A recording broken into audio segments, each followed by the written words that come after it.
Good evening, everyone, and welcome to another episode of our Salem by Night Chronicle. I'm the Ravenous Archon. My name is Will, and I'll be your storyteller this evening. And last we left off with our Camarilla coterie. We opened up with Ivory checking out one of the closest addresses that they got from their ledger that they had from the Erickson Wood and the rest of the Anarch coterie, as Kathy was still trying to figure out how to escape from a facility that she got herself into. And it turned out to be a bar attached to a motel, or a motel attached to a bar, depending on your point of view. There looked to be a classic pirate theme to, and I say classic very loosely, to the bar itself, with a steering wheel from a ship, from an old classic ship, a mannequin of a skeleton with a traditional Halloween pirate's outfit, and having used Since the Unseen, Ivory noticed a bending of light, a little faint, rough outline in one of the corners. She went into the bathroom, made a mess of the place, trying to get into the office, but noticed that one of the regulars was asked to kind of keep a watchdog position. We shifted back over to Kathy, who was at the outreach center and found herself outside in the backyard, listening to a conversation between two of the young ladies, one young lady and one kind of older, more seasoned veteran of the place, from what she could make out of the conversation. They had been there a while, given the cigarette butts in the ashtrays that they were using, and after a moment, she saw a security guard come by and let them know that they had a bit of a chance to kind of wrap up before he came back around. And then when we shifted back to Ivory, she had Billy drive the car around to the rear of the establishment to try and figure out what was going on in the corner from the outside. And she noticed that the measurements didn't really add up outside. The outside corner seemed to be a little bit more pronounced outside than inside. She drove by the other address and found out that it was an annex to the Kaiser General Hospital, which turned out to be a phlebotomy training facility with posted hours from 8 to 8 a.m. to p.m. respectively. Back in Kathy's point of view, we got to see her making her way back to the club and leave a cab driver waiting for a while before driving off in frustration at just how shitty the night had turned for him. But we got to see a little bit of an interaction with the darker side of her brother's ghost, which for those of you that have played Wraith will understand what Shadow Ridden means, and going through his catharsis was not going well. But Ivory got a phone call on her car's phone telling her that things were not well at the club and that Kathy might have to set things on fire, which had the right urge to get Billy to speed up a bit. And she got there just in time to see her brother's shadow kind of lash out and hit Kathy. And after a very tense standoff, we got to see some closure as Kathy urged her brother to kind of come back from wherever he was in the throes of whatever dark machinations the Shadow had put him through. And we got to see a little bit of what happens when a wraith is allowed to pass on. We left off with Ivory hugging and holding on to Kathy until the pull of their day sleep kind of actually forced them apart from each other. Billy stepped in after the temperature returned to normal and handled the kind of ramifications of the dead body from the security guard that was off in the corner and the broken table and chairs. And we're gonna find the ladies. Hello, it's good to see you guys again. We're going to find you. We have a couple of days of downtime that we can jump forward. And you told me that you wanted to hit up the bar again. So during those few days as we're jumping, before we jump to Friday, December 7th, you guys want to go back to the bar as a group, and have Ivory kind of show Kathy what she was talking about as far as the discrepancy in dimensions, you are free to do so. So I'm thinking that we go pretty late, like after closing time. Sorry. No problem. And make sure that everybody is gone before we try to go in. Granted, the motel's probably going to have people there, but yeah, and the same older gentleman that you saw the first time that you drove by, still there, still disgruntled, still kind of has the flashing colors of the TV on his face and the wall behind him. But it isn't until just after 3:30 that the bar looks like it's completely closed down. You see the same bartender, come out. The one regular that was there the night that you passed by, excuse me, comes out with him, and you see him lock up, and they both go to the same car and drive off. But the bar looks like it's been closed down for the rest of the night. You've got about an hour and a half before sunrise. okay. It's not too dangerous a position that you're in. All right.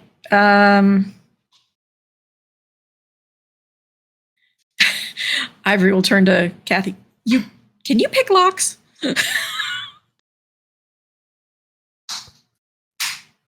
What's it to pick locks? Oh. Larceny. It would be larceny. Probably dexterity or intelligence. So I got dexterity. I got intelligence would be better. And then for larceny, I have 1. Okay. So I have 1. Oh, so it's more than me. I if we do intelligence and larceny, it depends on Will on the roll. But if you have lockpicks, to- it would definitely be intelligence. If you're gonna try to bobby pin it, it would be more dexterity. Yes, well, because I carry lockpicks everywhere with me. That's a thing that Kathy would do. Now this is the impetus to get you to buy lockpicks for yourself. It does. It really does. But I would say because she keeps her hair up in those like really ring curls, that she does have at least bobby pins. Sure. So we can. She looks over at Ivory and she goes, "I can, if you need me to." Might be better if we didn't leave a trail, but if you can't, we can always break in. So 3 dice. Yep. So 3 2 dice. regular, 1 hunger dice. Today the hunger dice will be red. Ooh. Right. Oh, that's not bad. 0 on the hunger, 7 and 6. Okay. It is with some deafness that even I think Kathy's unaware that she possesses, that you kind of stick one bobby pin in with the kind of curvy sides, kind of clicking through the tumblers, and the second bobby pin just kind of has a straight edge. And after a moment, you push and pull, and the tumbler does kind of click open. Like she drinks up, she's like, "Oh, look at that! Oh, I did it! I did it! I did it! I did it! I did it!" You did it. Awesome. And she'll give a high five. Nice. Yeah. Yep. You walk in. And she'll open up and be like, "After you, sexy."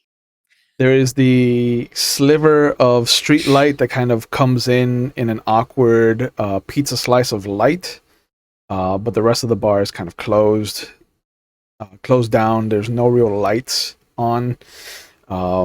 There is still an out of order cone in front of the ladies' room door. Kat looks at me like, "If there's an out of order, you know someone took a shit." Maybe a few other things. Yeah. But yeah, it looks just as bad as Ivory might have detailed to you. There's gaudy like accoutrement all over the wall that doesn't even look like it's authentic. It looks like it's Halloween props, and not like cinematic like Los Angeles style props. Like it is dollar store or cheap kind of hand me down Halloween costumes that have been splattered all over the wall or furnituring. Excuse me. But you see that in the corner there is the mannequin dressed in the kind of Jolly Rogers outfit. Classic eye patch over the left eye. The right hand looks to be missing, and there's the rusted kind of hook attached very badly and poorly attached to the skeleton itself. Close inspection of the skeleton now that nobody's like around, and you can actually kind of look at it. It is definitely something that you would have gotten for a medical class. It is not a plastic skeleton. It looks like it is actual medical grade. Somebody's what's it called? Blanking on the word. Anatomy? It is not anatomy, but kind of when you gift it, you have it on your driver's license that you are an organ donor. It was donated. There is still a medical tag at the bottom for Salem General that kind of has been hidden away. But you, given the inspection that I'm assuming is happening in this corner, you can definitely see it kind of just barely peeking up over the cuff of the boot. Excuse me. But this corner feels colder than the rest of the place. Is there a chair anywhere? Oh, yeah, there's a few chairs. Or can it be picked up? Yeah. All right. Kathy rolls up her sleeves, and she doesn't even care that she's like showing off her burn marks anymore. She's rolling up, at least not to Ivory. Yeah. And she's throwing up her sleeves, and she's like, all right. She grabs the chair as hard as she can, and she throws it at the wall. Okay. Okay. The chair goes crashing against the mannequin, the skeletal figure, and one of its corners where the seats are kind of round out hit hard, and it kind of stays there for half a second before it tips over, and then the weight of it just kind of pulls it off of the wall itself. It looks like a crappy drywall situation. Like this was hastily put up. You definitely see that there is kind of like maybe a finger or two's width of a hole in this wall that you've put in. Is the hook actually metal?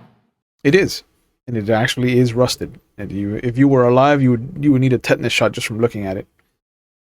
Well, she's not alive, so she's gonna pick up the hook, Okay. and use that to pull the drywall. Kathy's gonna go back in the opposite direction. She's done with ghosts. And she's gonna sit on a chair and be like, "You good girl? You go do you." Actually, there's an office over there if you want to check that out.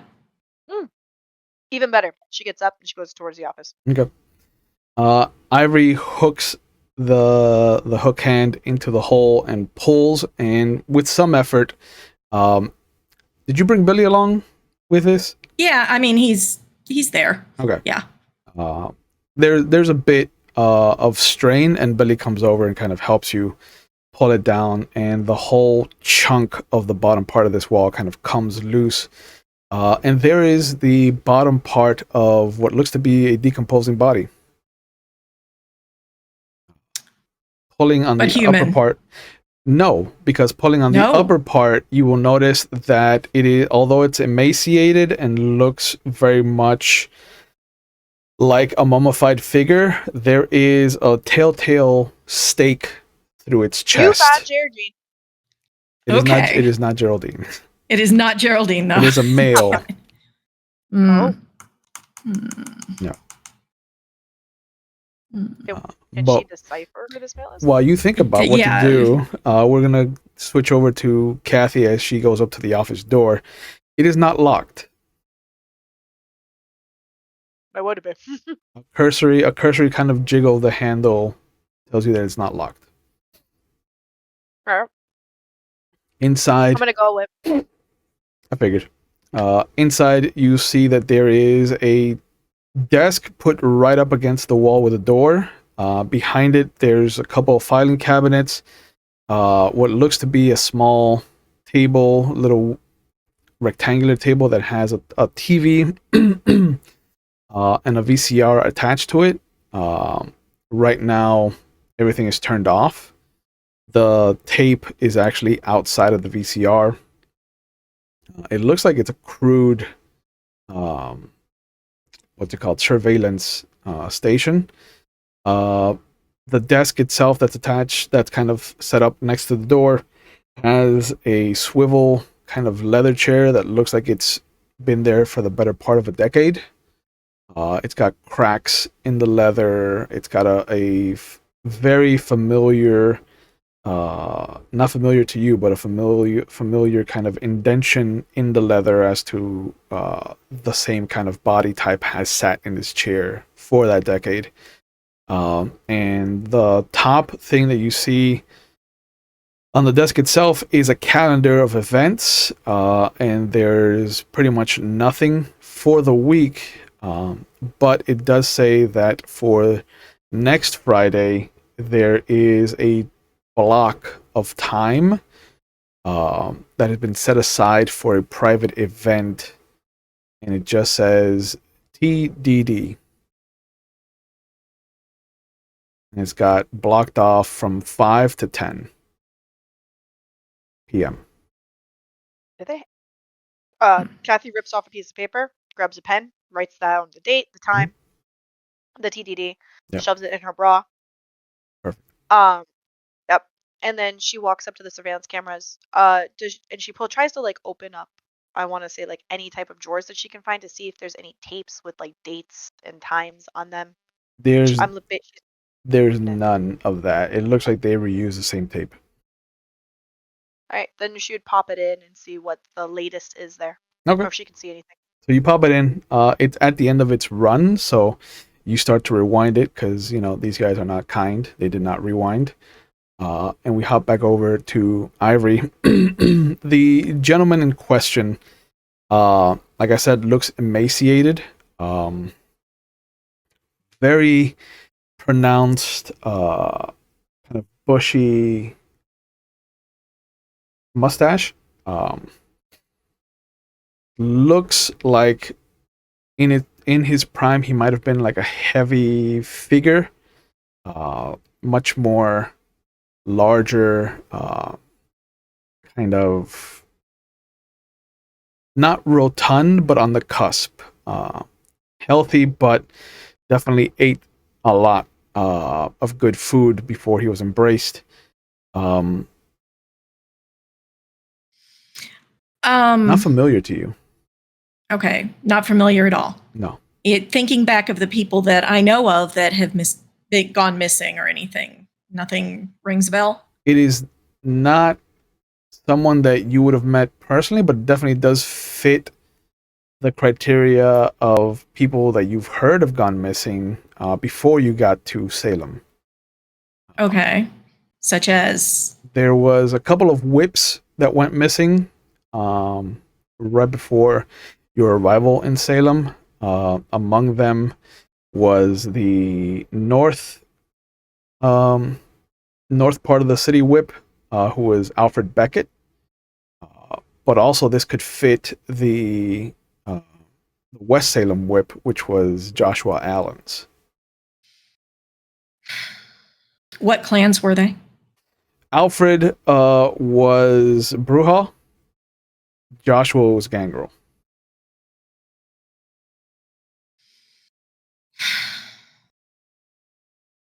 Is he restrained in any way? No. Other than the stake? Not at all.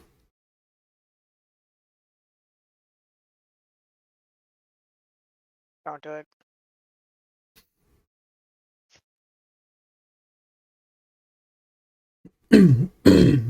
So she'll leave him there for the moment and go over to the office. Find anything? Oh, I was just about to pop in some popcorn and watch a movie. You want to join me? And as she says that, she presses play. Yep. And right as Ivory pops her head in, you hear the rewinding stop, and it automatically goes into the play. And it just shows you the bar.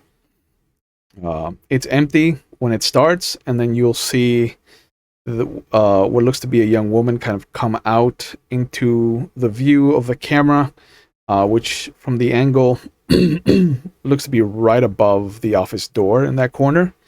It is a single camera that just overlooks the bar itself. From the opening of the door, it looks like there's sunlight when she's pulling out the sandwich board of specials and whatnot. And there's about an hour of her just kind of being there, taking care of inventory stuff before the first few patrons come in. Yeah, we're fast forwarding. So. Yeah. It isn't until the guy comes in.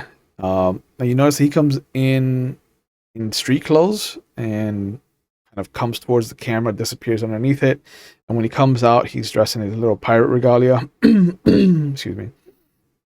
They're overlapping for like an hour, and then she leaves. And then that's when you see the regular that left with him kind of walk in, say hello, and take his place at the same spot that he was in when you showed up. And then you see a couple of people come in, but it isn't until towards the end of the tape that you notice that there is a little trio of men that come in. They go up to the bar and they leave an envelope. Maybe like letter size, but from the heft and the kind of bend as the gentleman, the three of them look very, very disparate, like they don't belong together at all. Very reminiscent of the Anarch coterie. There's one person in a suit, there's one person in like a leather jacket and just this kind of classic rock t-shirt, and then there's one that looks like he just came off a lumberjack expedition into Canada. Do we notice or know any of these people? You don't know. No, we haven't seen them. Not. But the one with the suit pulls out the envelope from his jacket pocket and kind of slumps it on the table, and from him pulling it out, it kind of has this heaviness to it that kind of bends on his finger. So you are pretty familiar with payment envelopes. This looks like a traditional payoff. Just puts it on the counter. The bartender comes over, pretends to wipe down the bar next to it, takes the envelope, puts it under the bar, and then replaces it with what looks to be a music box, no bigger than 9 inches by maybe 6 inches, and maybe like another 6-inch deep. But the three of them kind of nod at each other. They nod at the bartender. The bartender nods and kind of extends his hand, and then the three of them don't acknowledge him and walk out. Okay. And then there's like about another hour of videotape, and then it just you see that he will come into the office, and that's when the tape kind of turns off. And the envelope? You don't ever see it again. Do we see where he put it? Did he just take it and it go under the bar kind of thing, or? After the three left, he kind of hangs out with his back to the camera. And after the next time that he moves from there, there is no envelope visible where it should have been.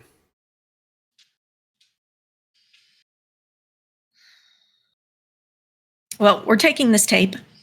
Can we tell the date? Is there a date stamp on? There is no date stamp on it.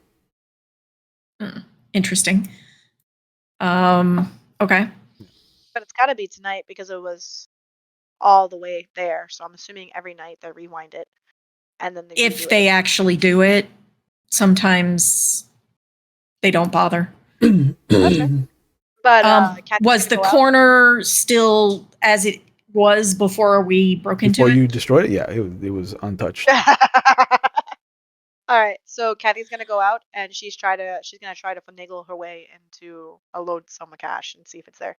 Okay. You start looking under the bar. All you see is the bottle of liquors with a little kind of cup on top of them to protect them from bugs, supposedly. No, What? it's probably a hidden hatch. So she's gonna like look at his hand motions and see if she can't mimic it to find like a button or something. Oh no, there's no real button under the bar. There is a revolver. That's kind Oh, of she takes that. attached underneath it. Okay. And there is a bat, but otherwise there's nothing secretive underneath the bar. Clandestine.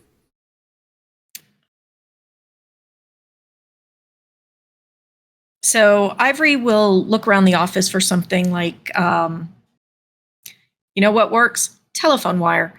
Because they had wires then. Mhm. So she's going to take some telephone wire and take it out to Billy and ask him to restrain the. It's going to take him a while to recover, so they probably won't be too strong. But still restrain them. The guy. The vampire. Yeah. Yeah.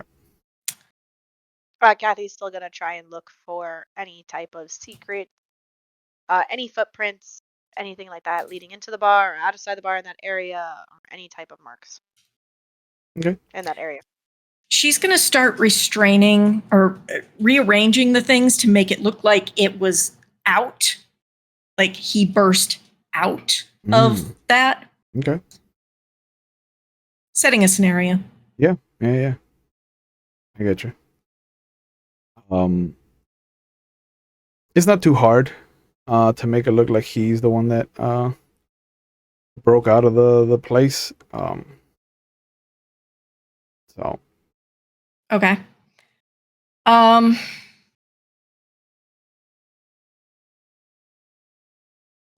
So what do you think? Should we take out the stake? Or should we go someplace else and do it? I don't want to go to your bar. I don't think that's a good idea. Or your No. nightclub. And I definitely don't want to let loose a vampire that might not heat in a while. That's why the restraint. We should probably get some sort of meal.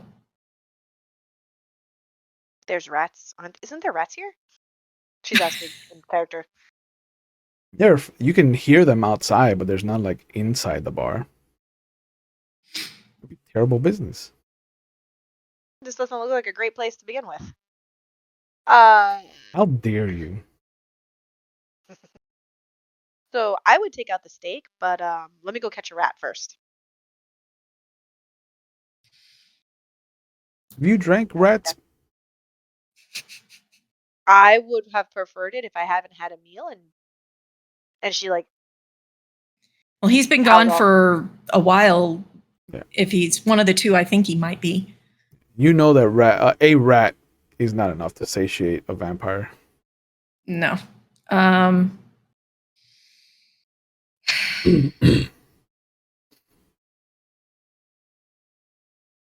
Whatever he gets a hold of, he's going to kill. It ain't gonna be me, sister. No, me neither. And definitely not my friend here, Billy. So Shakes his I head. have an idea. okay. Why don't we go to the most deplorable place we know and release him there?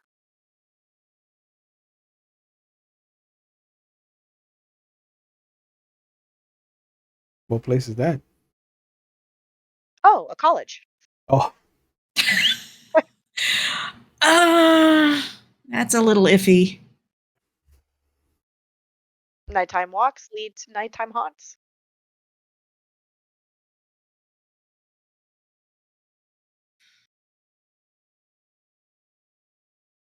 That's the only thing that's going to work here.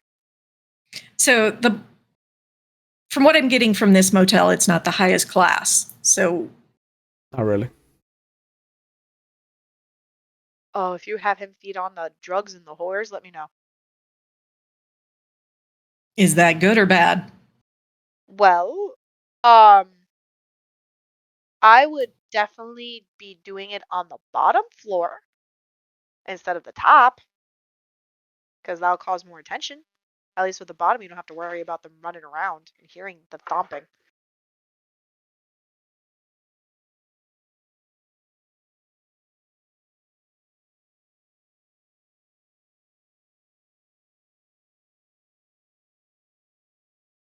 You're really thinking about hard who we're gonna kill. Yeah. She's not big on that, actually. All right, cool. As she's thinking, I'm gonna release the steak. Okay. Oh. Okay. So you would have to call on your potents to help you. Okay. So make a rouse check. Roll one of your dice. All right, red. Here we go. Mhm. Woohoo! 9. Okay. So you don't increase your hunger. And now you're gonna get to roll 3 dice. 2 regular, 1 hunger. Okay. To pull the steak free. It is lodged in there. Something fierce. My red dice is a 4, 9, and 8. Okay. It is rough. You grab hold of the steak with one hand, and what you think is going to be just an easy kind of popping sensation forces you to kind of put your hand on his other shoulder and create some leverage for yourself, and you feel that this has almost fused with his body, how long he's been here. And there's a lot of grinding that comes. You hear the kind of wood grinding against the broken bones of his Give me a minute. chest cavity. And it squelches free, and there is this sharp intake of breath. The eyes kind of roll back into their standard position, and his mouth clacks as the tension of the kind of musculature reflexes up and down, and then he lunges at you. So if you could give me a strength and athletics, which is going to be your 3 dice, 2 regular, 1 hunger. I got a 3 on the hunger. I got an 8 and a 6. Okay. So Ivory sees Kathy reach for the steak, tries to pop it off, and then you can feel her musculature just kind of reflexively tighten. You know that she's calling on her potents, and as her hand kind of comes clamping down on the opposite shoulder and pops the steak out, you see the life return to the body, and in one motion it just kind of shoots forward, almost like one of those Halloween mannequins that react to people passing by, and it just clamps down on her neck. Kathy will have her hunger increase by 1 as it starts to drink from you. Billy, grab him. She's going to pump her strength. Okay. Her physical. Yeah. Get it. Got a 4. All right. So your hunger is going to go up by 1. Yep. In this moment, I think the preservation of your friend is more important than whatever the beast lashes out with his torment. So what are you going to do? How did Billy go? Billy is about to bring a chair down between the two of them. Okay. She's going to reach to the other side so she didn't get hit by the chair, Mhm. and try and pull. Yep. So that'll be a strength plus athletics roll. So that'll be 3 dice for you as well. Yep. Woo woo! 2 hunger. 2 hunger. All right, 1 success and 1. There's a 10 on the hunger, but just 1. The moment the chair comes crashing down on the guy's head, you pull on Kathy's arm, and there is this, not tearing, but definitely you can feel like he was not about to let go anytime soon. But he comes crashing down to his knees. Billy is standing there with the remnants of a broken chair in either hand, and you're holding on to Kathy's arm, and you can see the 2 puncture wounds of the fangs and the little bit of the kind of dragging of the fangs as she was being forcibly pulled away from him. This has been the first time that Kathy has felt the kiss used on her. It is intoxicating to be fed on. There is a supernatural ability that has been given to vampires when they feed that really doesn't sink in, no pun intended, until you're being fed on. And since you haven't shared disciplines with each other or bonded with each other in that way, you are not familiar with it. And so the moment that you're pulled away, there's an instant of, oh, but why? And then the realization of like, this motherfucker just fed on me.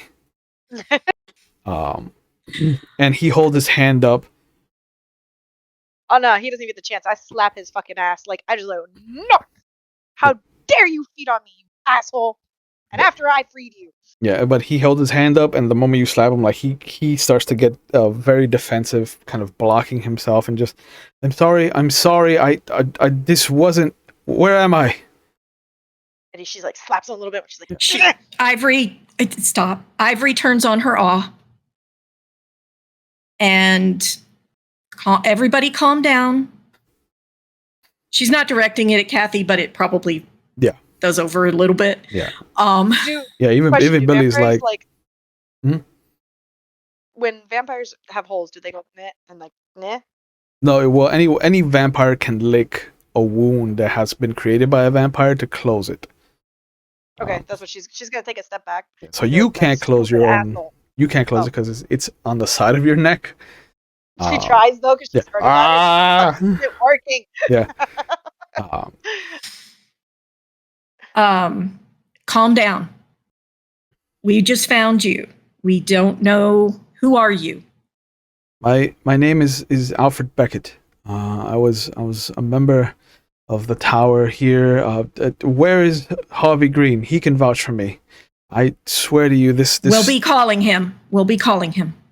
Thank you. I apologize for anything that I. Oh, who are you? I don't recognize either of you. I know. We're new to town. My name is Ivory Larson. How long have I been? I'm off the tower. Out. It is. She gives the date. His eyes. I don't widen. know. When did this happen to you? July. Who did this? I don't know. I remember being invited to a meeting with Green and Crushing about something regarding some party, and then I felt the kiss and my eyes rolled back, and then I felt the stake go through my chest the first time, and then the hammer that they brought in to drive it. And then you see him kind of like hold his chest where the hole still exists. And he just kind of looks down, lost in his thoughts. 6 months. But Sheriff Green was there? Sheriff Green was one of the last people I saw, yes, and Samantha Crushing. Who's Samantha? No, they met her, right? At the Ivory has At the met bar? Samantha. That's why Kathy asked Ivory. She's Yeah. like, who's Crushing? Ivory has met Samantha Crushing. But Who was she? Kathy hasn't. Can't remember. Samantha Crushing is one of the Bruja in the city. She used to own a after-hours bar that she passed on to Erickson, but now works as the manager over at the Albatross with Marcus Bradley. She works at the Albatross with Marcus. She works at the Albatross. What happened to her bar? Well, I believe that bar has been burned. By us? No. And he does kind of like push himself away from you when you ask from us. He was like, No.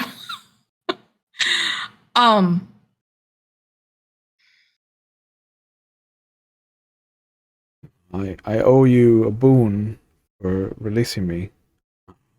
She's I'm like, concerned that Sheriff Green was there when this happened. I'm not surprised. As am I, He's but probably. I don't think this was him. Do you think it was Crushing? I mean, she seemed to have staked you, so I don't think that was her MO. No. Samantha's one of the stronger one of us. She wouldn't have had trouble staking any one of us. This was someone else. In the timeline, did the thing with Geraldine happen before or after this? After 4th of July. After, okay. So he was taken out first. It looks like it. Okay. Yeah.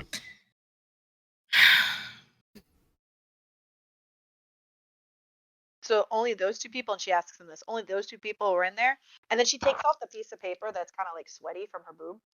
Well, if they do sweat. You don't And then sweat. she's like, okay, never mind. So It's and she pristine. opens it up. She's like, is this it?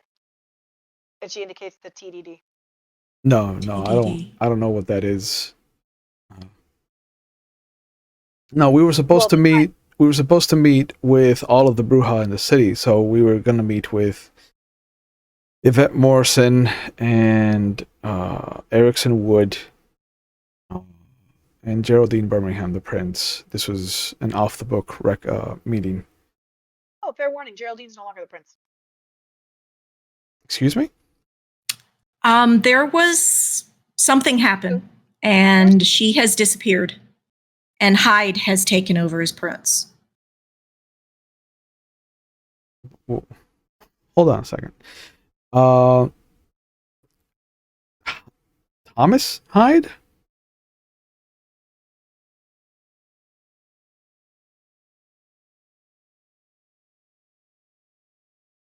Is Harvey still the sheriff? He is. Or Hyde? Yes. Why is that surprising? Harvey hates Thomas Hyde. Doesn't anymore. Well, he's at least working for him. And So much has changed. what was the Bruja's primogen's name? Aisling McGinty. And Ashlyn is gone. Dead. Dead. Who killed Aisling McGinty? We don't know. No, they know that. Nope, I'm not getting that information out. We don't know. Who? There's a lot. There's been a lot of taken. things. Um, We need to get out of here. What time is it? it's by this time it's probably like 4:15. I guess I can go to Julian. He owes me a boon. Julian. Wouldn't go to Julian. Do I know that name? The only Julian you know is Julian Poole, who was the Nosferatu Primogen. I wouldn't go to Julian. He's not here. What do you mean he's not here? Why don't you come with us? That sounds like a good idea. Are you gonna bite me again? Because if you're gonna bite me again, I'm not gonna. I would like to hunt. You need to feed. Yes. I don't trust myself, and I think I've been enough of a burden for the two of you, to be honest. I hate to impose any further. So, she now grabs another pen, writes down Ivory's little like place, and hands it. When you are happily fed, come here.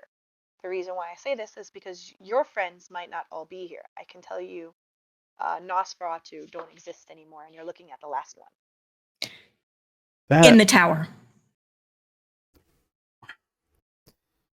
There's a lot that has happened. It sounds like it. Do you know Tulip? Yeah, of course. Everyone knows Tulip. Yeah, so if you were Tulip, where would she go to hide out? What would force Tulip to have to hide out is my question. No one that I knew of had any ill will towards Tulip. Oh, they do. And she's gone. And I'm her somewhat person. Like I don't even know how to describe it. Because I can't get in touch with her. Lover? Kathy is her childer. Oh, Tulip finally. Good for her. No, she doesn't. So I'm trying to find her. If you would know where she might be, that would be helpful to me. Well, I would normally go to Julian if I couldn't find Tulip. But that apparently is no longer on the table. And if not Julian, then?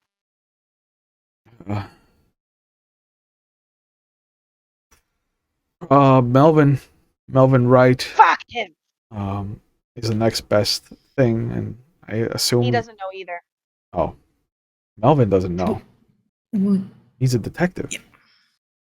Melvin doesn't know. No one knows. Not even. And then she just kind of like goes off in her own thing. There's a lot of things going on. I would stay low until you get back in touch with us. I appreciate that, and I will. And you see him kind of holding his stomach, and he goes, I hate to cut this short, but I can feel the animal. Okay, cool. What do I do about this? Oh, if you don't mind, I can take care of it. Oh, darling, tonight. and she will take care of that. Okay. You get a taste of Kathy. So it's not enough to create a bond, but it's definitely going to be enough that if you want to expand your portfolio into some of the Nosferatu disciplines, you now have access to that until you feed from another vampire. Having both Auspex and Obfuscate, always great. And potence for those strength 1 moments. Yeah. But yeah, he kind of stands up, dusts himself off. You see him kind of reaching into his pockets like he's looking for something, and he's just like, "He took my shit." Kathy opens up her wallet, gives him like a couple 20s. No, please. I just need some change. And he goes over and breaks the cash register and just takes some of the cash and some of the quarters out. I need to make some phone calls. Like she's behind him. Yeah, you do that. How much money do I get, Will? $15 is what he leaves over. Okay, I take the $15. Yep. Unless you want to take some of the coinage. We need to have a door break because we're making it look like you broke out.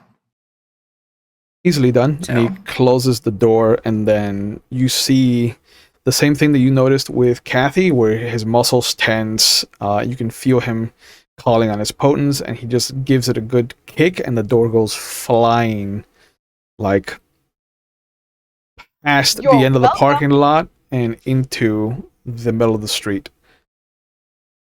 You're welcome.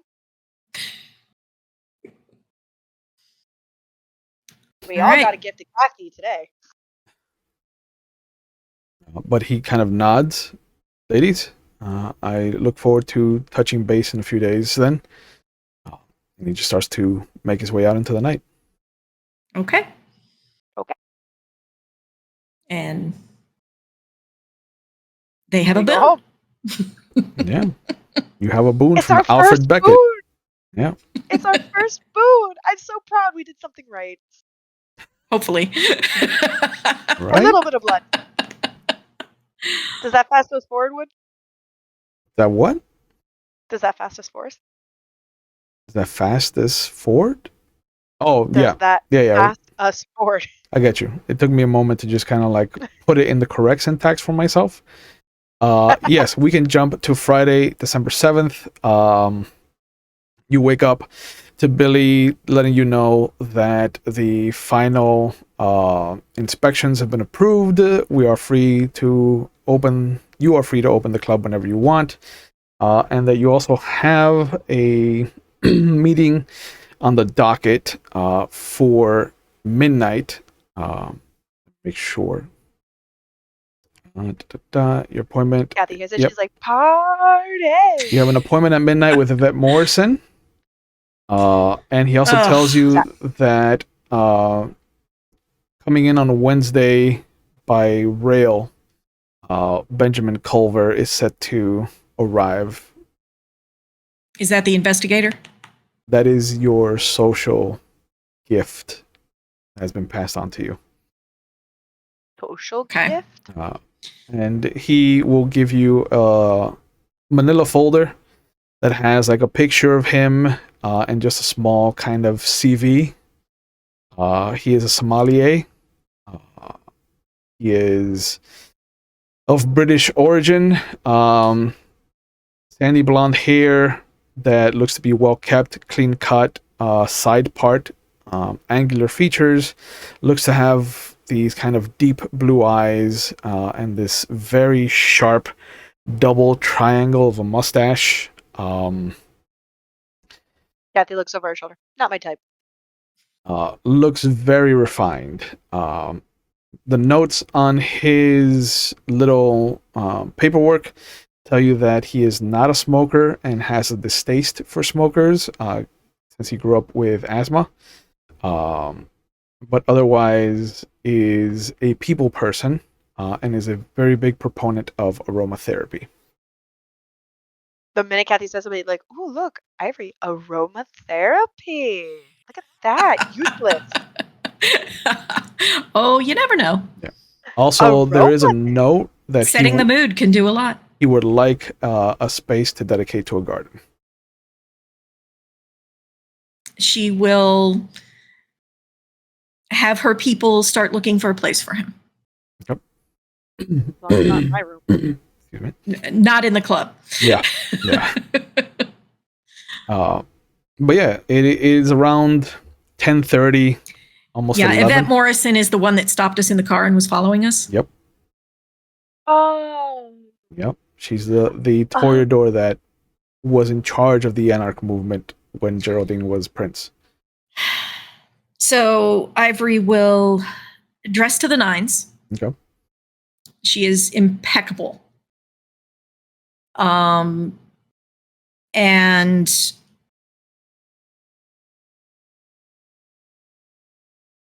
probably set up the Parisian for the meeting again.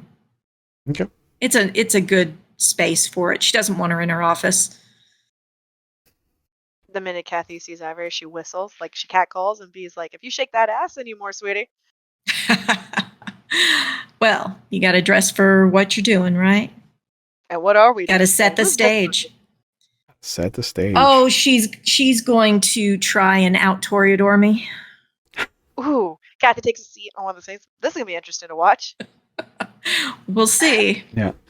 Around 10:30, almost 11, you'll hear from downstairs, "Knock, knock. Anybody here?" And the voice of Harvey Green kind of comes up through the stairways to your lounging area upstairs. Sheriff Breen. You're upstairs. Excellent. Yes, please. I have a guest, just so you have some advanced warning. And then you'll hear a voice that neither one of you has heard before. Oh, please. It is I who should apologize. It has taken me so long. And Sheriff Green's head comes up over the stairs and followed very closely. Ivory will recognize the face of Wesley Ian Garter, the Toreador primogen of the city. Ah, Mr. Gardner. Please. Come in. You notice that Harvey is dressed as how he's usually dressed, and Garter is dressed almost like a banker. He's got the kind of shale gray suit, the vest, the black tie, the white shirt underneath, the slacks. But the only thing missing from his boots are spurs. And at his waist, you'll see a gunslinger's belt full of bullets.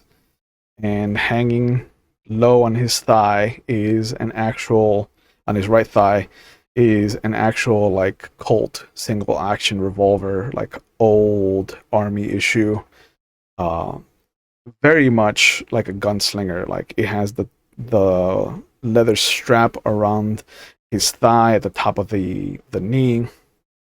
The only thing missing from his getup is maybe a cowboy hat, a sheriff's badge, like one of those old circular sheriff's badge from westerns, and a duster. But he gives off a juxtaposition of businessman with an edge. He comes up, and as is decorum for a gentleman, he will scoop up your hand in his and very gently kiss between the second and third knuckle. He will offer the same to Kathy. She just raises an eyebrow, looks him up and down, says, "Sorry, sugar. This ain't the right tree to be barking." Sure, I understand. You're kind of particular. I should mention that she's dressed in like head to toe of black leather. Uh-huh. She's got like, her fishnets on and her strapped up boots. Tulip sure knows how to pick 'em. But Miss Lawson, I owe you a sincere apology. I don't know if you're aware of this, but my life has been in danger since before you arrived. Seems I have made some enemies, and I have been shoring up, as it were, creating a strong foundation against outside influences. I see. I'm so sorry to hear that. I appreciate the concern. I hope you don't mind I bugged Sheriff Green here to come along with him. And Harvey has this look like half apologetic, half there's nothing I could have done about this. But Billy's She'll Billy's give right him behind a nod to Harvey. Yep. For somebody who looks like he's been in danger and suffering, you seem to be well filled out. I appreciate your compliment, madam. I do try to take care of myself. I've spent the better part of this last month getting my body back into its muscle memory. You see, I've had to recall some abilities that I have let slack in the last few decades of my life. And I've had to recall my time leading up to the Civil War and the skills I used to have and call on. And you see him pull the gun into a twirl, almost inhumanly fast. And then he spins it back into the holster. I'm still not at my full potential, but it's enough to protect myself, I think. He just has this smile that radiates poison. She will return it. Right back. Yeah, I was like, she's going to give him right back. And she's like, well, I just wanted to make sure that we're both on the same page. And she gets all nice and close. Yeah.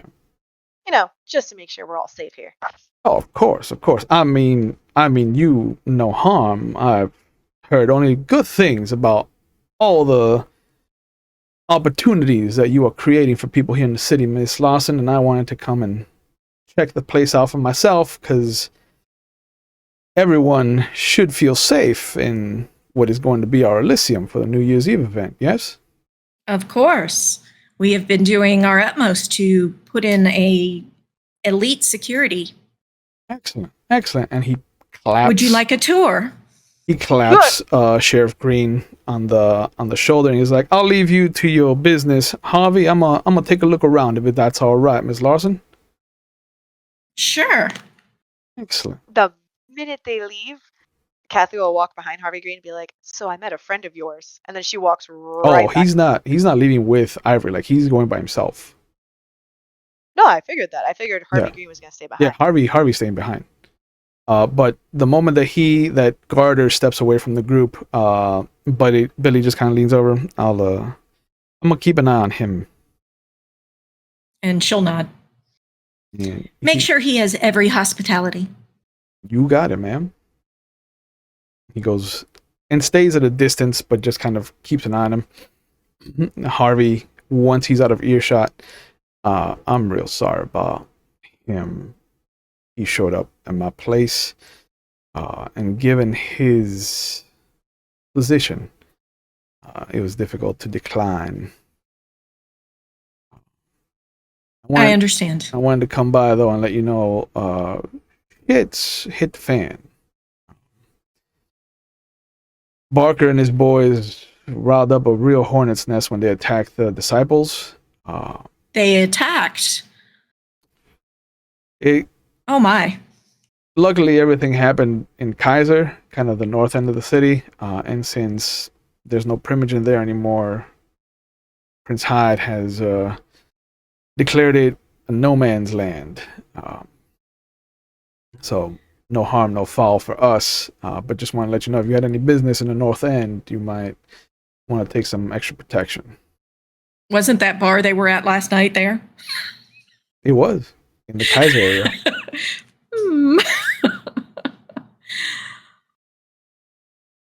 Yep. Kathy walks behind Harvey Green. Any casualties? None that I've asked about. I mean, it's kind fighting kind, so. And you see him kind of countercross so that you're not directly behind him. Oh no, she has her hands behind her back, and she's walking back, and she's like, "Yeah, that's why." Hey, Ivory, don't you think we should be backing it along? And she looks right at Harvey Green. Just so we can beck it. And he kind of tilts his head. You all right, ma'am? Oh yeah, I'm feeling Alfred better. All right. He turns his back to Ivory. So, just want to let you know, stay away from the north end of town. I know that you might have been doing stuff for Hyde, following up on leads and whatnot. Just looking out for you is all. I appreciate the warning. I've lost a bit of kindred. So he's turned his back on Ivory? No, he is trying to countercross so that he keeps both of you in his field of sight. Oh, Kathy's just gonna keep walking so that he has to keep moving. Just keeping him on his toes. Yeah. Because she hates this guy. Okay. But yeah, he's like, he looks to make sure that Garter's not within earshot, and he'll take a step closer, and he's like, have you gotten any word on our mutual Ventrue friend across the river? Who? Well, he's talking about Otis King, but I'm trying to think. Since the last time they talked to him, I don't think they've spoken with Otis. No, if I remember correctly. You have not. Not much. Is there something I should know? Just wanted to see if we were any closer to finding Tulip or not. Insight. I want fucking insight. Insight. Give me insight. I want insight. I want that. If he's bringing it up, fuck his ass. Okay. Cool. I want insight. I'm sorry, I'm on a stream. That's I fine. keep forgetting about that. That's going to be wits and insight. So it's going to be 4 dice. So 2 hunger, 2 regular. 2 hunger, 2 regular. Let's do it.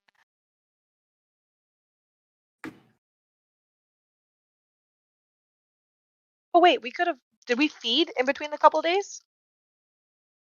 You know what? Yeah, sure. Yeah. Sure. Well, we went and partied and fed. That's how Ivory feeds. So. Yeah, Oh, you mean the hunger for? Yeah. So you guys can be a hunger one. It's been a few days.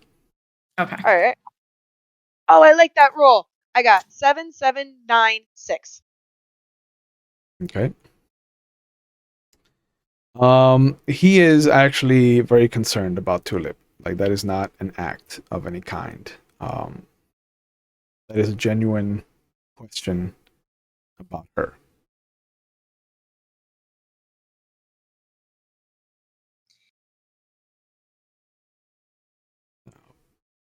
But he just kind of like keeps going. He's like, I just want to know if you've heard anything or if we've got any actual definitive kind of knowledge about where Tulip is or where she might have been gotten off to, or she's in trouble or anything. And just Kathy crosses her arm. She's like, I have some ideas. Well, not ideas, but I have some definitive answers for you. But I want some answers in return. I have questions.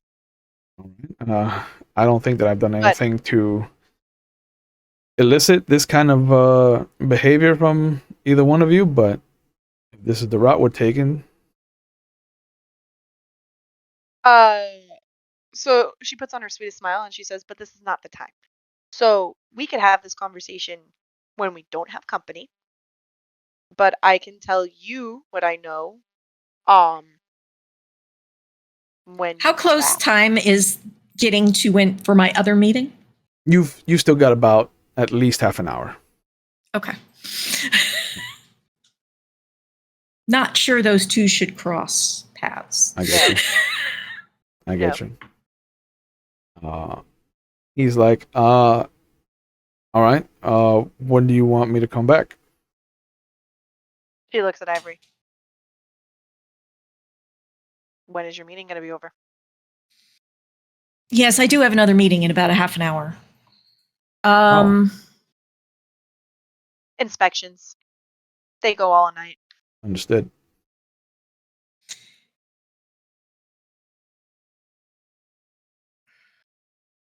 I would hate to have to pull you out again tonight.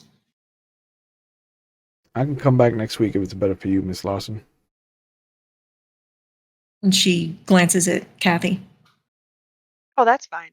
And while you take that week, can you let me know, try to think about what you might know about Alfred Beckett? I mean, I haven't. He used to be a whip of mine. Haven't seen him since he disappeared in July. Oh, no, he's not. What happened? Oh. Okay. Well, we're going there. We'll talk. Yeah, we're going there. And I'm like, I just want you to think on that and then come back next week. And when you want to share your information, I'll share mine. I mean, I can share my information right now. I don't know what happened to him. We were supposed to meet with each other and he didn't show up.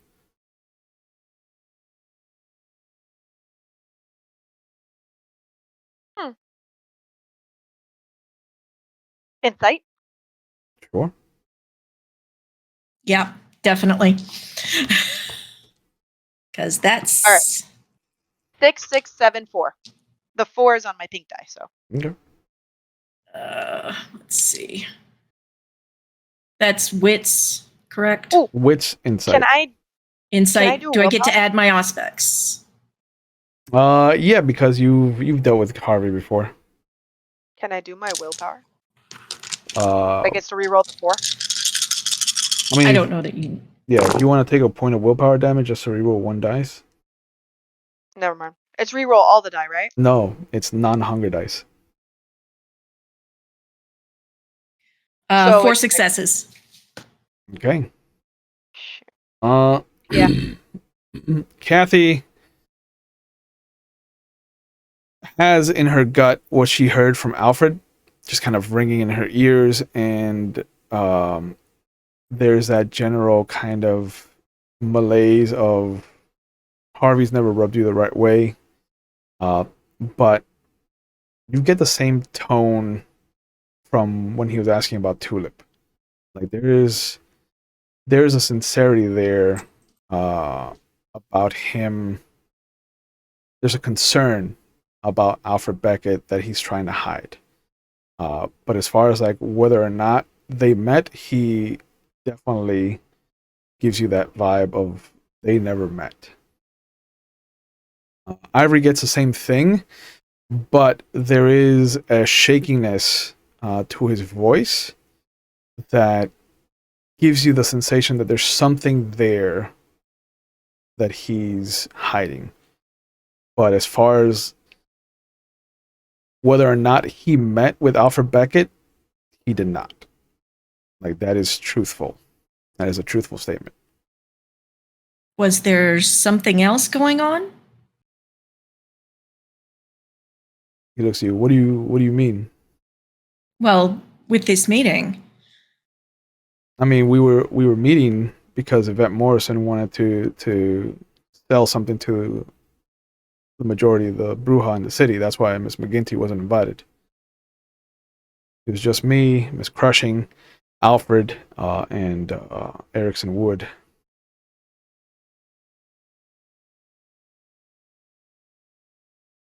What did she want to sell? Don't know. Once Alfred didn't show up, she packed up her goods and didn't offer us anything. Insight. I don't believe this guy. Sure. All right. 8, 9. 9 is on the red die. 6 and a 5. Yeah. He is being legit with you. The moment the fact to him at least is that the moment that not all of the Bruja showed up, that Yvette was just like, well, this is an all or nothing thing, so she packed up and left. Okay. All right, this is what I'm trying to figure out. So he believes that it packed up. He believes that the guy never showed. He believes, but what I'm trying to look for is like the undertones. So Kathy's gonna look at him and be like, "Is that the only thing that happened that night? It seems like you're holding out on us, and I would hate to have to do the same. After all, you please me, I please you, and we can work on the same side." As far as Alfred Beckett is concerned, that's all I have to offer. And then you'll hear the footfalls of the boots coming closer, and Garter just kind of comes back, has his hands on his sides, and he just kind of claps twice and goes,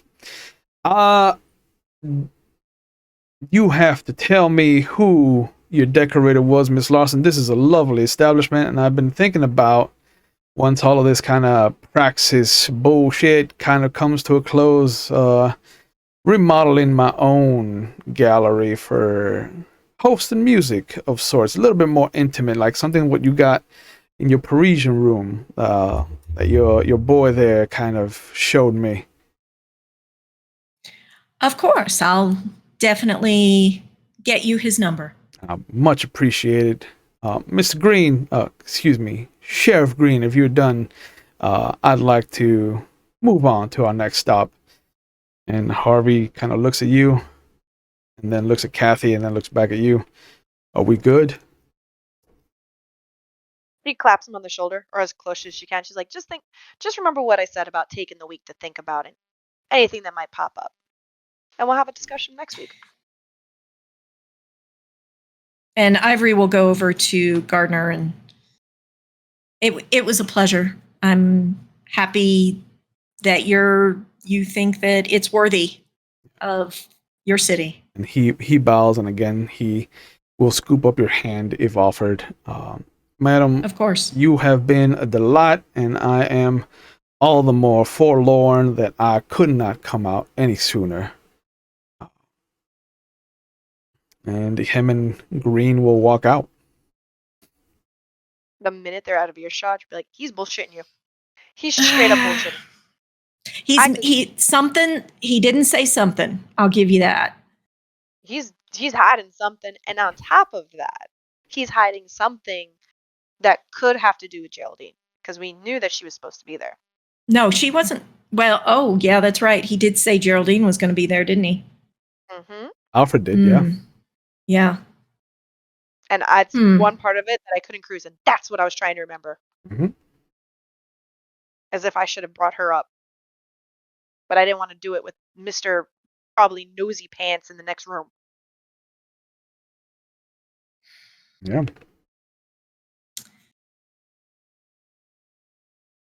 A lot to think about. Yeah. I'm hoping he'll come clean when we see him next. There are ways to make people forget. How? Remember, Kathy's Mm-hmm. how? There are some of our kind that can, with a power, make you forget something that's happened.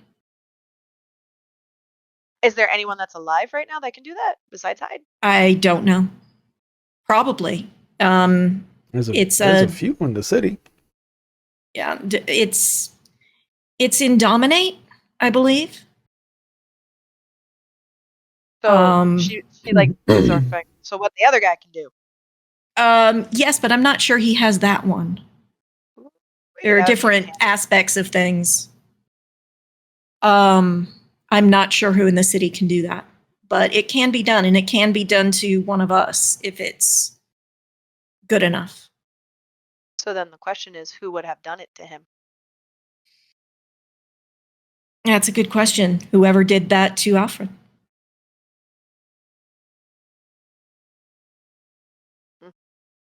To cover their tracks, I'm sure. But it was that being said that there was there's no point in making Alfred forget. Well, he was taken care of. But he did, because he couldn't remember anything after the kiss, he said. Well, yes, he was staked. Oh, he felt that. I didn't know that. Yeah. If you are, do you know about steaks? They're delicious. The kind you took out of his chest.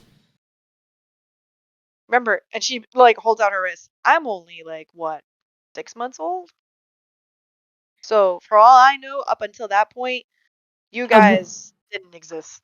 A wooden stake through your heart will actually immobilize and make it so you can't do anything. But couldn't you hear? Questionable. Depends on how strong the vampire is. That's good to know. Make sure I don't piss anyone off with a wooden stick. But that's what I think happened to Geraldine also. So probably the same person that staked this guy might have staked Geraldine. Possibly. If that's what happened to her. Anyway. A few minutes before midnight, Billy will come up. Ma'am, Miss Morrison is here.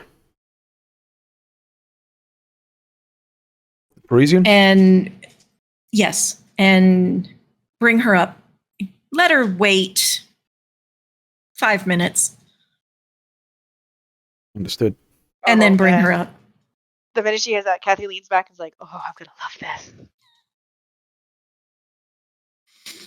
So you walk into the Parisian, and it's decked out to the nines with everything. It's completely finished. And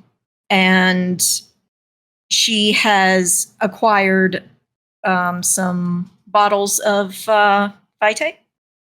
Okay. And there are some glasses sitting there.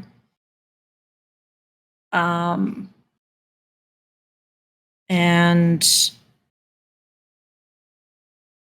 do you want to join us, or? She picks up the Vitae. I wouldn't miss it for the world. And she sips on it. Okay. So she will sit back and be comfortable Okay. when a vet comes in. There's a soft knock, 3 little taps in succession, and then Billy opens the door. Miss Larson, Miss Yvette Morrison is here for you.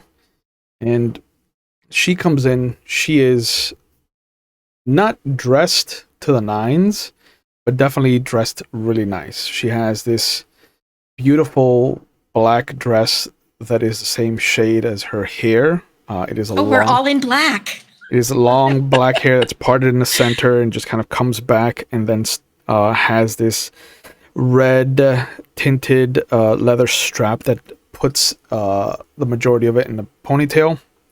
But her dress has this beautiful green and blue embroidery of roses wrapped around this gold thread embroidery of crosses.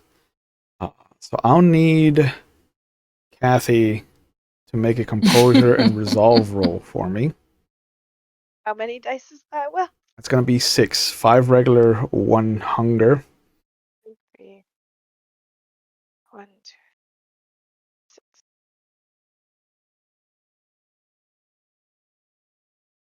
Ooh. Ooh. Okay. So the good news is I didn't fail my hunger dice. That's a 0. But everything else is 2s, 1s, and 3s. Okay. You see the religious iconography on her dress. You even see that when she takes off her leather jacket and shows you the back of it, there's this massive gold embroidered cross on it. And you instinctively just have to push yourself away from her, and you drive yourself into the furthest corner of the room that you can from her. But she does it flashively. Like, she gets up and she's like, I'm not comfortable in this chair. And then she'll go around. And you see her faintest of smiles cross her face, and she comes in and just looks down at it. Oh, I am sorry, Miss Larson. I did not mean to offend you or your guest. I would have worn something different if I knew that you were going to be in company. The minute that Kathy walks around, she does this. And then sits back down.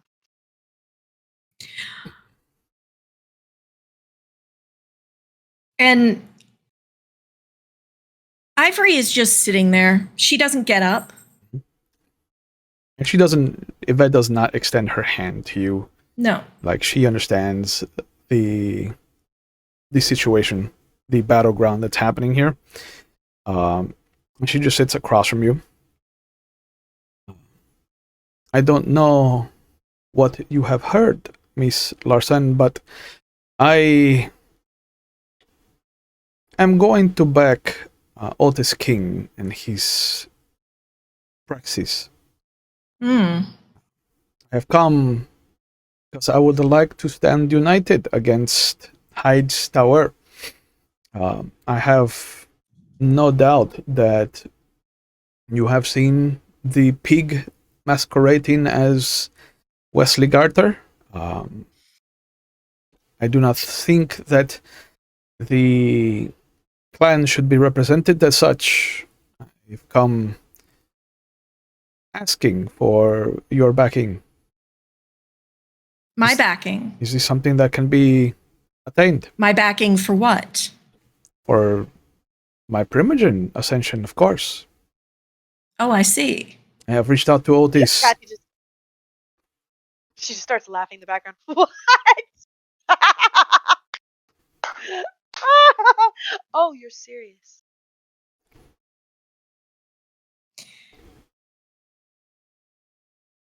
So, forgive me, but I might be wrong in the thought that the tower has never been your strong point. I had differences in communication with Miss Birmingham But given the direction that it has taken since her disappearance, I trust what I have seen of Mr. King.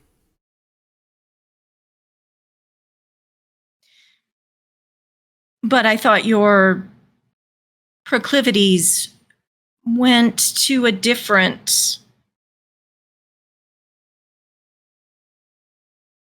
way of doing things. When it was a chess field between myself and Miss Birmingham, yes, I would have enjoyed that game very much. There is no game with Monsieur Hyde, and there is no game with Monsieur Reynolds.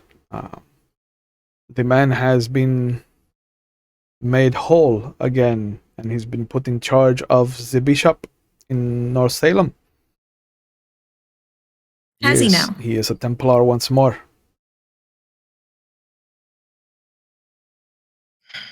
So you find yourself without a ship. I find myself wanting to ally my ship with a fleet worth sailing with.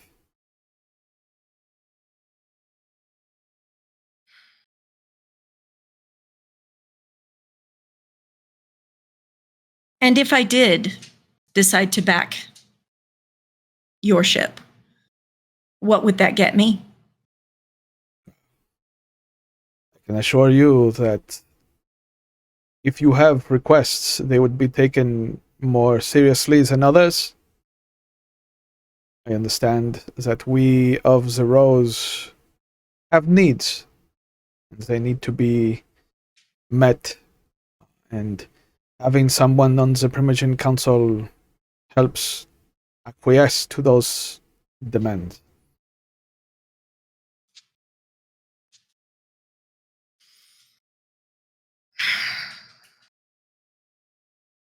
And she will reach down and take one of the glasses and drink.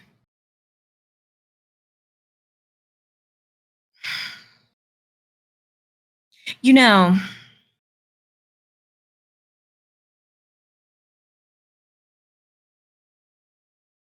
I find myself in an interesting situation here. She leans back in her seat.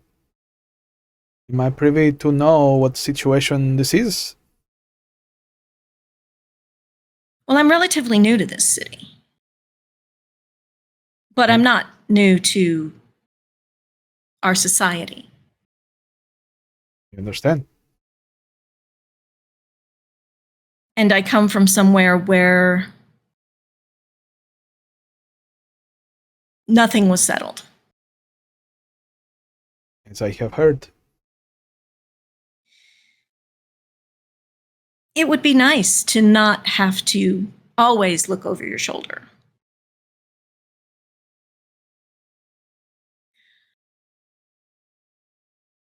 But when someone comes into my establishment, obviously meaning to set me on my teeth,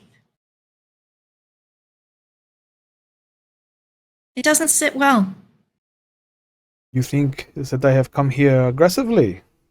I did not mean to give that impression. She just gives her a look. Lies, Kathy from the back.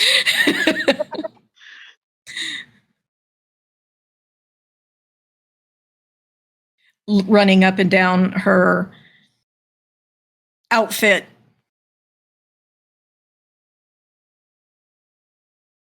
Kathleen's back. You know what I find peculiar, Ivory? Otis seems to be given these favors pretty easily, considering, I don't know. Oh, she didn't say that Otis said that he would make her Primogen. Oh, so she's just assuming. Well, then. No, she's she's trying to get me to back her to give her more clout, you see. Have you met Kathy? I have not had the pleasure. Yes, she is my associate and relatively new, so I teach her a lot of things. And she winks at her. It's good to have a teacher from the clan of the Rose. You are very fortunate. Yeah. Especially given your clan. What does that mean? Oh, I meant no disrespect, but you are a low clan. To be given Oh, little thing. attention from a high clan, that is a gift unto itself. You hear that, Something Master? you should treasure. Master, the guest says Yes. that I should kiss your boots. Actually, I feel that we have enough of that in this city already. I don't think we need any more. Something that we agree on. Well, hey, Ivory, I'm just curious. Since she wants you to back her, what happens when you become Primogen? Hmm. Her eyebrow raises. Because last I checked, that was your favor, wasn't it? Shit. She doesn't say that, but Always trust on Jess to throw you under the bus. She wasn't trying to. Yeah. But she nods at that new piece of information and stands up. I can see that my visit was in vain then. I wish you the rest of the evening to be pleasurable, Miss Larson. I will not take up any more of your time. She puts on her jacket, starts to leave. She gets closer to the door. I'm like, oh, I do have one question for you, if you don't mind. She stops. Why can't I remember his name? Alfred what? Beckett? Beckett.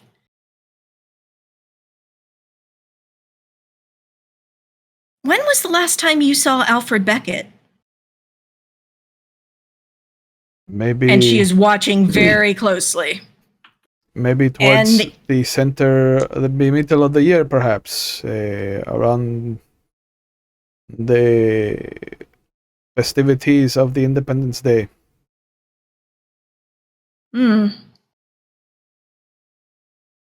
And in what respect was that?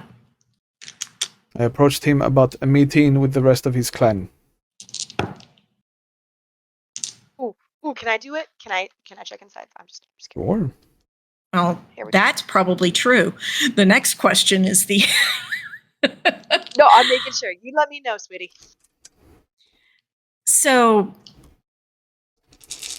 and did this meeting take place? It did not.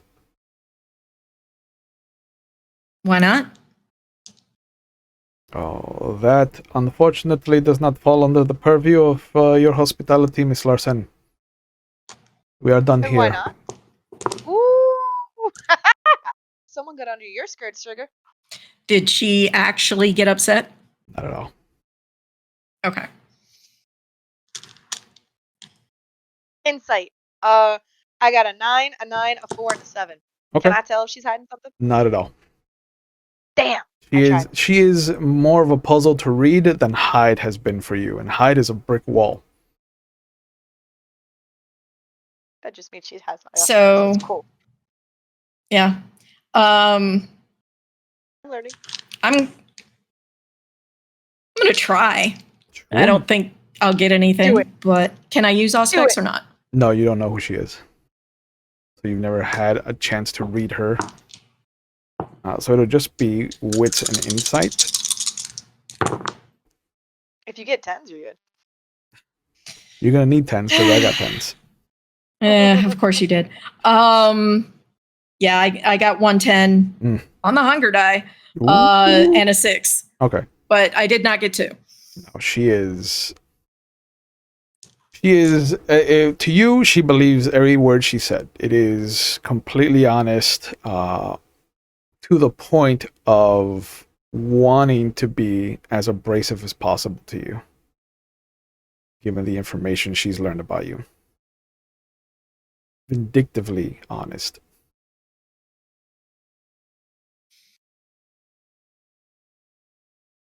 That's what you get for wearing crosses, bitch.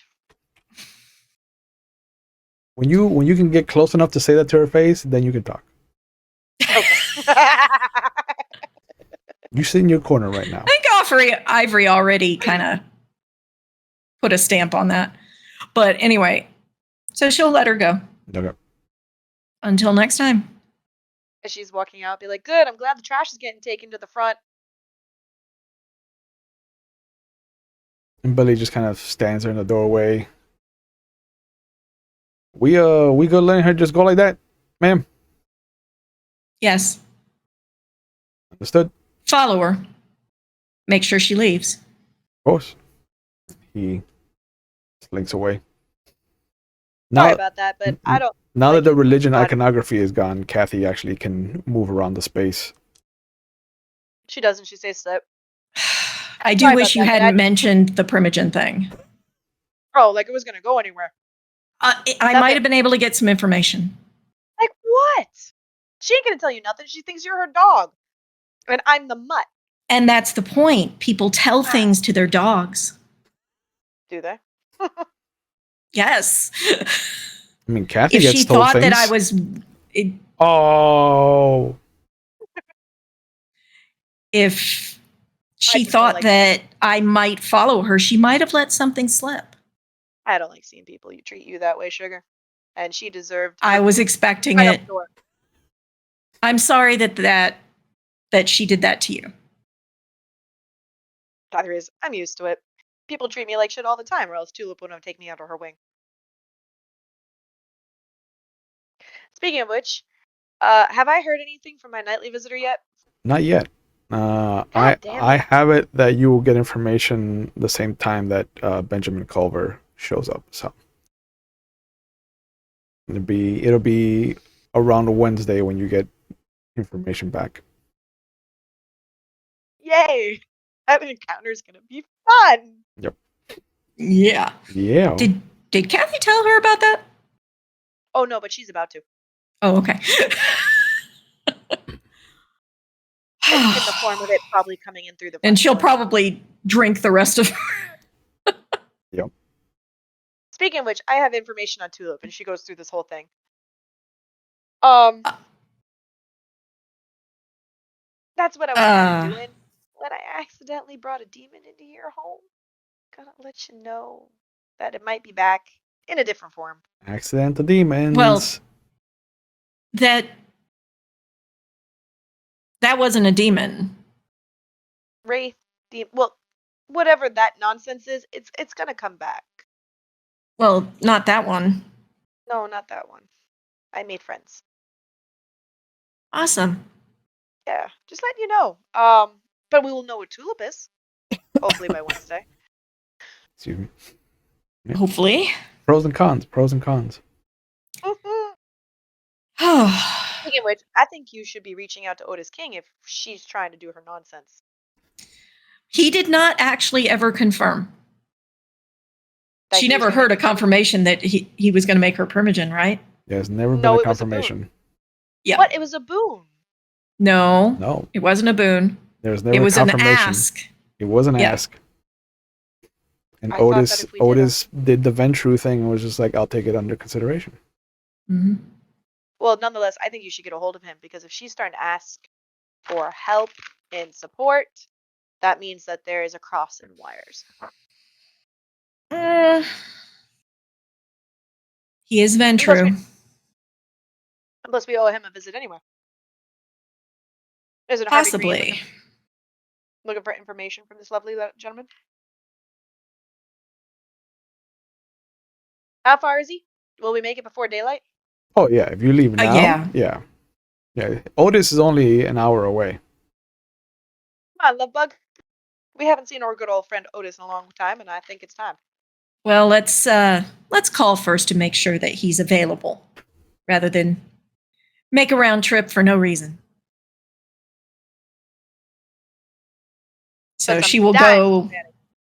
She will go into her office and call over. The moment you finish dialing the number, you get the doo-doo-doo. The number you have reached is out of service.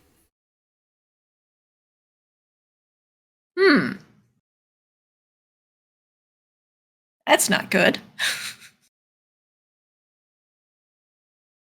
Does she have any other contact, like for Colson or Just the phone number to the office at the Red Eye. Chad has Colson's though, Chad has Oh, Colson's. now I have Manny's. And you have Manny's. Tulip does, Kathy does have the phone number for Manny's private apartment. Do you want to try him? Oh, you got to tell me first if it worked or not. Yeah. The phone's been disconnected. That sounds like it's time to take a trip. Let's go. I'll call him on the way. You got a phone in the car, right? You do. Yes. Let's go. And like she starts, Billy, we're taking a night adventure. Would you like to be the chauffeur? Confirm that she left and Yeah, she's completely gone, ma'am. she didn't pull anything, did she? No, ma'am. Excellent. Had nothing to say to me. Kathy That's a picks up good the thing. cat, puts it in the bag. Are we going? Zips up the bag. I'm going to change real quick. So, Meow. Okay, we'll wait. Yeah. Just the most disgruntled.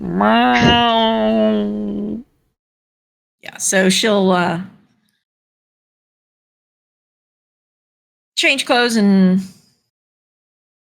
something a little less Yeah, gaudy. high couture.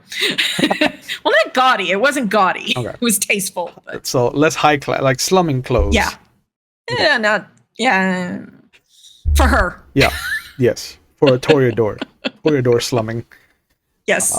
So you guys will take off. And an hour later, it is now about 1:30, almost 2, as you pull into Was Salem she able town. to get? Was she able to get a hold of Manny? It No. goes to an answering machine. She leaves the most provocative voicemail that she can have. Of course, I expect nothing less. And as you pull up Salem town, you drive up the road that leads to the Red Eye Lounge, and you will see that there is this lot where the Red Eye Lounge sat, and there's just a burnt down husk of a building. And Oh, fuck me. this is where we're going to stop for tonight. What happened here? Okay. Yeah, that what did happen. But as always, I want to thank you guys for being a part of this, and I want to thank the audience for following along. We couldn't do this without you guys. As always, I've been forgetting. I am terrible, but I want to give you guys a chance to plug whatever you're doing. So we'll start with you. Susan, what are you up to, and where can people find you on the internet if you want to be found? Well, just I have a Instagram with lots of pretty pictures. If you want to come look at them, give me lots of likes. Under Lockgen, Nice. and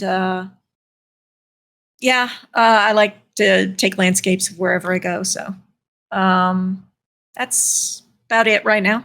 Perfect. Jess, what are you up to on the internet, and where can you be found if you want to be found? I mean, I want to be found, but Easy. the only thing I've been doing is Easy. BG3. Yeah. That's all I've been playing is BG3. I don't have Instagram. I'm not cool. Okay. No, that's fine.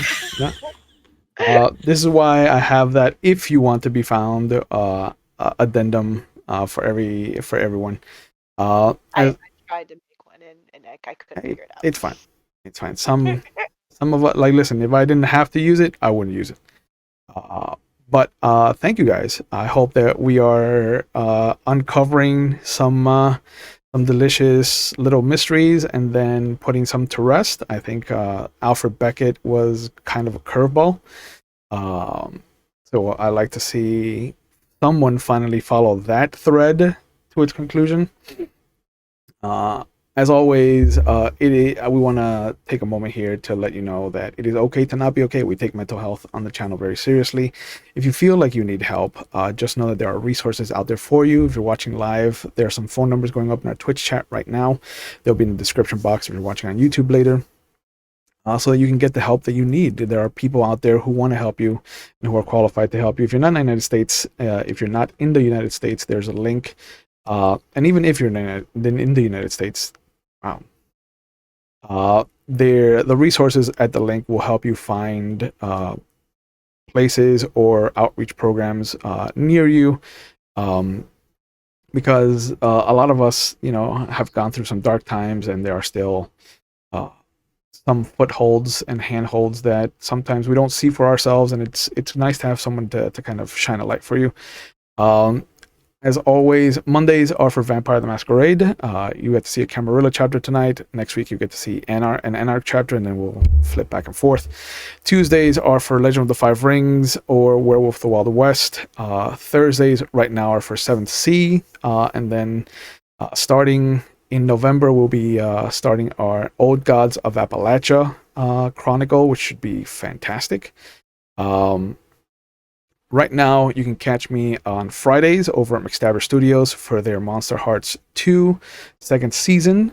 And not this week, but next week for sure, you can catch me on Wednesdays for their Dark Ages Vampire the Masquerade Chronicle, where I get to play a wholesome, lovable Lasombra who does nothing wrong. Wholeheartedly, come check me out. I'm the sweetest bean.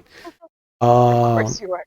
But as always, thank you guys for participating with me in this collaborative storytelling. Thank you for the audience following us along, and I hope that we've entertained you for a little bit tonight. And as always, take care of yourselves. We'll see you when we see you, and make good choices. All right? And goodbye, guys.